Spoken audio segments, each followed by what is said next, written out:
దానికి ఇదే భయం, గరుత్మంతుడు కొట్టుకుపోతాడని. ఎందుకంటే మనం చూడండి, మంచి పచ్చడి వంకాయలు వచ్చాయి మార్కెట్లోకి, చాలా పెద్ద పెద్ద ఆకుపచ్చ వంకాయ, ఒక్క కన్నం లేదు అన్నారనుకోండి, ఓ ఎన్నాళ్ళైందో పచ్చిపోయి తెచ్చేయండి 4 కిలోలు, పెరుగు పచ్చడికి వాటికి ఉంటాయి, ఫ్రిడ్జ్లో పడేద్దాం అని అందరూ వెళ్ళిపోయి ఆ కొట్టు మీదే పడిపోతారు.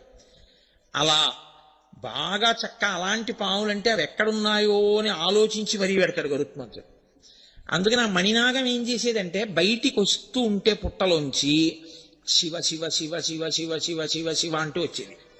అది శివనామం చెప్తూ తిరిగి శివనామం చెప్తూ ఆహారం తీసుకుని శివనామం చెప్తూ పుట్టలోకి వెళ్ళిపోయేది. అది ఒక రోజున శివనామం చెప్తూ వెళ్ళిపోతోంది. వెళ్ళిపోతుంటే చూశాడు గరుత్మంతుడు. చూసి దొరికిందిరా అందని కొట్టబోయాడు. అది నిర్భయంగా పాకుతూ శివ శివ శివ శివ అంటూ వెళ్ళిపోతాం. పరమేశ్వరుడు, ఆయనకి తెలియందే ఉండండి, ఆయన సర్వజ్ఞ, ఆయనకు అన్నీ తెలిసి ఎక్కడేం జరుగుతుందో. ఎప్పుడూ నా పేరు చెప్పే అలవాటు ఉన్నటువంటి మణినాగాన్ని గరుత్మంతుడు కొట్టబోతున్నాడు. ఆయన వెంటనే నందీశ్వరుడు